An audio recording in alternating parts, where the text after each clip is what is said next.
Hello and welcome back to Celebrity Died News. Today we gather with heavy hearts to remember the recent losses of some truly extraordinary talents. This episode is dedicated to honoring their lives and the contributions they made, and we'll take a moment to reflect on the stars we've lost recently. Before we start, we'd like to ask for your support. If this video or the legacies of these incredible individuals have touched you in any way, please consider giving it a thumbs up to pay tribute to their impact. Thank you. Sarah Rice passes away. Original Johanna in Broadway's first Sweeney Todd was 68 Sarah Rice, who portrayed the crucial role of the vulnerable Johanna in the original Broadway production of Stephen Sondheim's Sweeney Todd.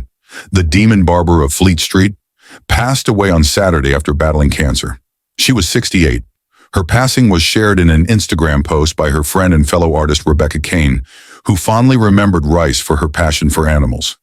May you be welcomed by every animal you ever cherished on the other side, and may green finch and linnet birds serenade you to your rest, Kane wrote, referencing the Sweeney number, Green Finch and Linnet Bird, sung by the Johanna character. Rice, whose role in Sweeney marked her Broadway debut in 1979, revisited her signature song just 2 years ago at the Sondheim Unplugged concert held at New York's 54 Below. Born on March 5th, 1955 in Okinawa, Japan, while her father was serving in the U.S. Air Force, Rice grew up in Arizona before moving to New York at 18 to pursue her dream of performing. She once wrote that she arrived in NYC with $100, 2 cats, and a piano. Before her breakthrough on Broadway, Rice created the role of Marianne in Hang On to Your Ribbons, off-Broadway, and later joined the long-running off-Broadway musical The Fantastics as the girl. During that time, she also took part in productions of A Little Night Music, Candide, The Tempest, and The Sound of Music. She originated the role of Susan in the New York Theater Workshop's musical adaptation of Virginia Woolf's The Waves. A talented soprano, Rice also performed with various opera companies, including Italy's Gran Teatro La Fenice in Venice, the Santa Fe Opera, Central City Opera, and Dallas Opera, among others. A well-known figure in New York's cabaret scene, Rice received a Bistro Award in 2010 and a MAC Award in 2011 for her solo performances. She was also an accomplished theremin player, invited to showcase its otherworldly sounds at the Caramore Music Festival. A longtime New York City resident, Rice mentioned on her website that she continued to live in her chosen home with the same piano she brought when she first arrived, always providing a loving home to her cherished cats. She was married to producer John Hiller, though complete information on her survivors was not immediately available. Tom Shales, Pulitzer Prize-winning TV critic and author, dies at 79. Tom Shales, the Pulitzer Prize-winning television critic for The Washington Post, who became one of the most influential voices in media criticism, died on January 13th at a hospital in Fairfax County, Virginia. He was 79 years old. According to his caretaker, Victor Herfurth, Shales's death was due to complications from COVID-19 and renal failure. Shales's career spanned several decades, during which he became a defining voice in television criticism. His columns, published in The Washington Post starting in 1977, were widely syndicated, giving him national recognition. He was known for his sharp insight, eloquent writing, and keen ability to analyze the medium in a way that resonated with both audiences and industry insiders. Over the years, Shales covered a vast array of television content, from nature documentaries to late-night talk shows and network sitcoms to groundbreaking cable dramas. His coverage was comprehensive and insightful, touching on every aspect of television, and he brought an intellectual rigor to what was often dismissed as light entertainment. In 1988, Shales won the Pulitzer Prize for Criticism, becoming one of only 4 television critics in history to receive the prestigious award. His win cemented his status as one of the foremost TV critics of his generation, and he became a widely respected voice in the world of journalism. He was particularly noted for his ability to balance sharp analysis with wit and accessibility. making complex issues surrounding television both engaging and easy to understand for his readers. Shales' influence extended beyond just his written critiques. He was an early advocate for cable television, which, at the time, was seen as a fledgling medium compared to the established networks. Shales understood the potential of cable TV long before it became a dominant force in the industry, and his writings about channels like HBO and the rise of cable dramas were prescient. His support for this new frontier in television not only helped shape public opinion, but also offered validation to an industry that would go on to revolutionize television storytelling. In addition to his work at The Washington Post, Shales contributed to a variety of other platforms. He wrote for Television Week, The Huffington Post, now HuffPost, and even for Roger Ebert's website, where he shared his insights on film and television. Shales's ability to cross over into film criticism showcased his broader interest in media and storytelling, as well as his versatility as a writer. Beyond his criticism, Shales also left his mark as an author, writing 2 major oral histories that became essential reading for fans of television and media. The first, Live from New York, An Uncensored History of Saturday Night Live, 2002, co-authored with James Andrew Miller, offered an inside look at the iconic sketch comedy show that had redefined television comedy. Nancy Green Keyes, renowned casting director for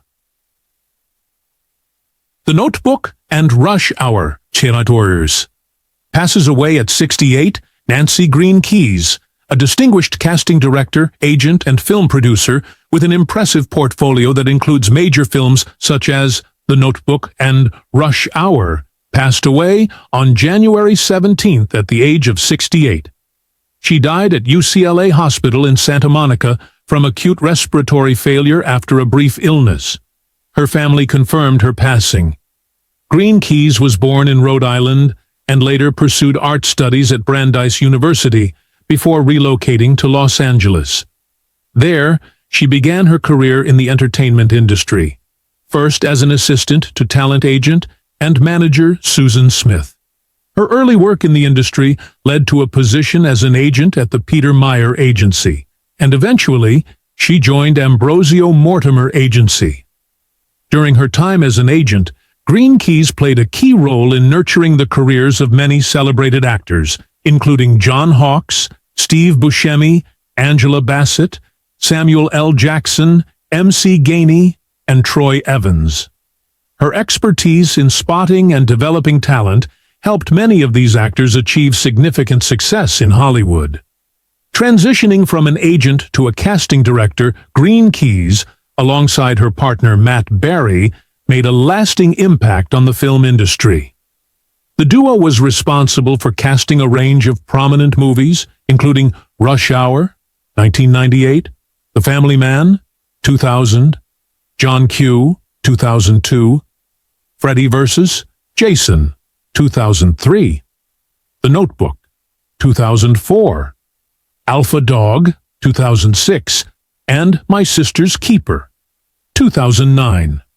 Their work was known for its sharp eye for talent and for assembling casts that resonated with audiences. In addition to her casting work, Green Keyes and Berry were co-producers on Alpha Dog, a 2006 drama starring Bruce Willis and Justin Timberlake. Green Keyes also produced Of Minds and Music, 2014, a feature film directed by Richie Adams. The film, which starred Joaquim de Almeida, Anjanwe Ellis, Bill Cobbs, and Ruth Negga, explored themes of mental illness and the power of music. Throughout her career, Green Keyes was known not only for her professional accomplishments, but also for her kindness and generosity within the industry. She was deeply respected by colleagues and peers for her work ethic, her ability to foster talent, and her unwavering dedication to bringing quality performances to the screen. Green Keyes is survived by her daughter, Tiffany Keyes, and her brothers, Michael and Andrew Green. In lieu of flowers, the family has requested that donations be made in her memory to the Wallace Annenberg Pet Space, a cause that was close to her heart. Her legacy lives on through the countless artists whose careers she helped shape, and the many films that were enriched by her vision. Green Keys's passing marks a profound loss to the entertainment community, where she will be remembered for her immense contribution to the industry. Peter Schickele, creator of PDQ Bach and renowned composer, dies at 88. Peter Schickele, the composer best known for his comedic parodies of classical music under the pseudonym PDQ Bach, passed away on Tuesday at the age of 88 at his home in Bearsville, New York. His daughter confirmed his death, attributing it to a series of infections that had taken a toll on his health in recent years. Schickele's work as a composer and performer made him a beloved figure in the world of classical music humor. His parody compositions, especially those under the guise of PDQ Bach, earned him widespread recognition and several Grammy Awards.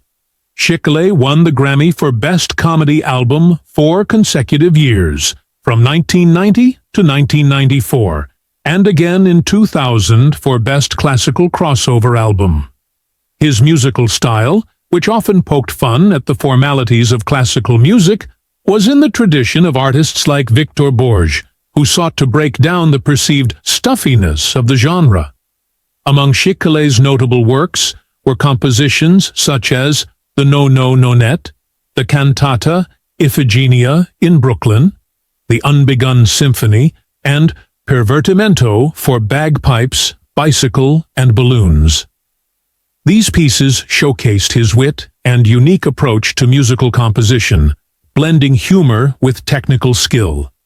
Schickele also claimed to have discovered the works of PDQ Bach, a fictional 18th-century composer whom he described as the least talented and most eccentric of Johann Sebastian Bach's 20 children.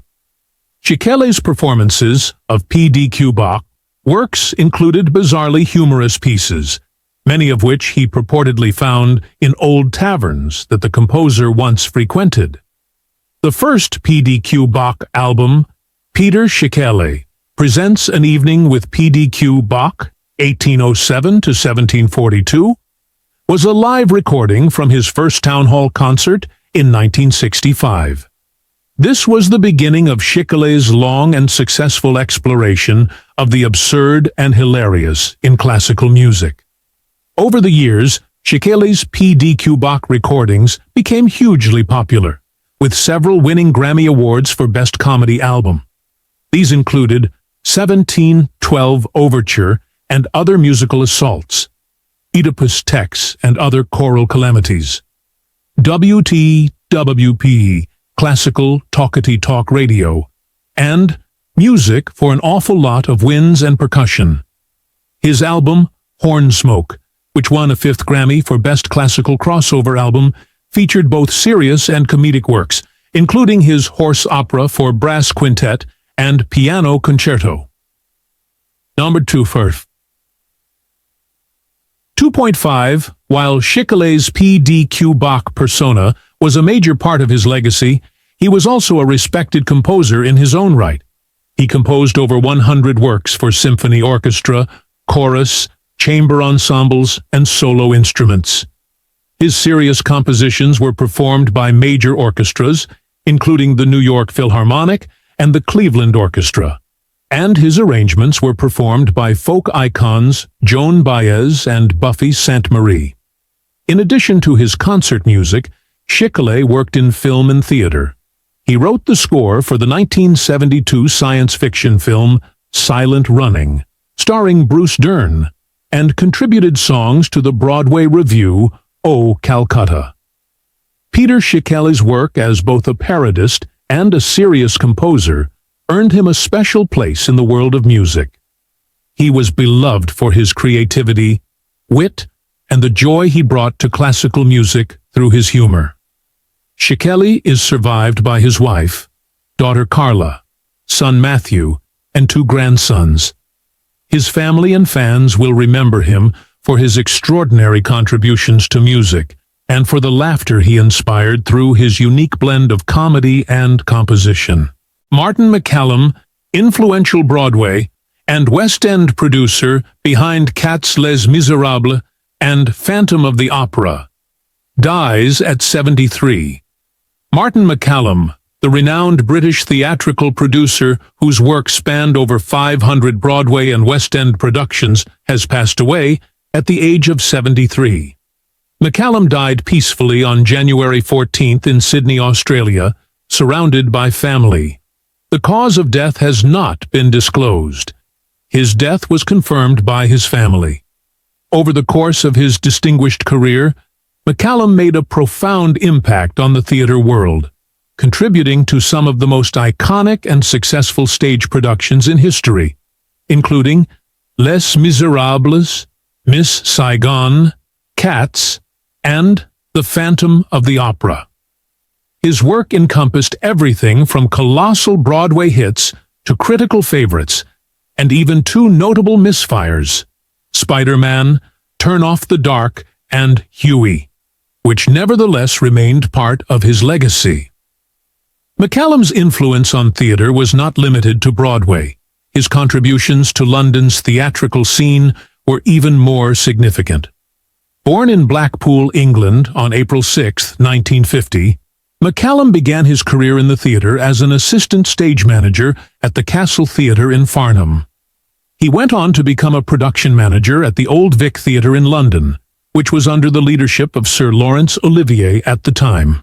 At the Old Vic, McCallum managed several important productions, including Long Day's Journey into Night, 1971, starring Olivier and Constance Cummings, and the premiere of Harold Pinter's No Man's Land, 1975, which featured John Gielgud and Ralph Richardson. McCallum's time at the National Theatre was formative. After Olivier's departure, McCallum stayed with the company, and in 1975 played a key role in the opening of the National Theatre's new complex at the South Bank, under the direction of Peter Hall. He continued to work at the National Theatre until 1978, before branching out into the broader theatre world. In 1978, McCallum co-founded the production office with his colleague Richard Bullimore in London's Covent Garden. The firm soon became an integral part of the West End scene, overseeing productions like Franco Zeffirelli's Philomena, Harold Prince's Evita, and Sweeney Todd, and Andrew Lloyd Webber's Jesus Christ Superstar. McCallum's big break came in 1981, when the production office was hired to work on Andrew Lloyd Webber's Cats. The show's monumental success led Cameron Mackintosh, the legendary West End and Broadway producer, to bring McCallum on board as managing director and later vice chairman of his company. Over the course of nearly 22 years working alongside Mackintosh, McCallum played an integral role in some of the most successful and groundbreaking productions in theater history, including Les Miserables, The Phantom of the Opera, Cats, and Miss Saigon. These shows became touchstones of modern musical theater, not just for their artistic achievements, but for their cultural significance. McCallum's work with Mackintosh extended beyond producing. He was often sought after as a consultant for theater venue design and refurbishment. His expertise in creating spaces that could support large-scale productions was highly regarded, and he played a pivotal role in the renovation of Chicago's Auditorium Theater in 2001. He also contributed to architectural projects including Stuttgart's Musical Hall, Duisburg's Musical Theater, and the Prince Edward Theater, a West End venue owned by Mackintosh. In 2003, McCallum left his position with Mackintosh and relocated to Australia with his family. Despite the geographical shift, McCallum remained deeply involved in the theatre world. From 1992 to 2003, he served as chairman of the Donmar Warehouse, one of London's most prestigious theatres, and from 2005 to 2014, He sat on the board of the Sydney Theatre Company. William O'Connell, veteran character actor known for Star Trek villainy and Clint Eastwood collaborations, dies at 94. William O'Connell, the versatile character actor best known for his memorable portrayal of a villainous role in Star Trek, and for his numerous antagonistic parts in Clint Eastwood films, has passed away at the age of 94. O'Connell died on January 15th at his home in Sherman Oaks, California. The news of his death was shared by a family friend with Deadline, though the cause of death has not been disclosed. O'Connell's career spanned several decades, with a remarkable body of work in both television and film during the 1960s and 70s. He built a reputation as a reliable character actor, often appearing in brief but impactful roles that showcased his skill in portraying figures of authority, danger, or intrigue. His work included a series of episodic television appearances that made him a familiar face to audiences during the golden age of TV drama. In the mid-1960s, O'Connell made his mark as a guest star in a number of classic series. He appeared in minor but memorable roles on Highway Patrol, Peter Gunn, and The Twilight Zone, as well as Dennis the Menace, My Three Sons, The Outer Limits, Bonanza, The Munsters, Batman, and The Lucy Show. In many of these roles, O'Connell's characters were often nameless, with titles that hinted at their function, such as Flagman, Cabbie, or Field Rep 1 Inch. Despite their lack of names, O'Connell's performances stood out, adding depth and richness to these fleeting parts. However, it was his role in Star Trek that remains one of the defining moments of his career. In the 1967 episode Journey to Babel, from Season 2 of the original Star Trek series, O'Connell played Thalev, a treacherous Orion agent who disguises himself as an Andorian ambassador. Thalev's mission was to sabotage the Enterprise, and while he ultimately failed in his scheme, O'Connell's performance as the duplicitous and dangerous character left a lasting impression on fans. In one of the episode's most memorable moments, Thalev manages to wound Captain James T. Kirk, played by William Shatner, with a poisoned knife, a plotline that added to the tension and intrigue of the episode. In addition to his work in television, O'Connell was a familiar face in a number of films, particularly those from his longtime friend Clint Eastwood. Known for playing tough, gritty characters, O'Connell appeared in several of Eastwood's films in the 1960s and 70s, often cast as a villain or foil to the protagonist.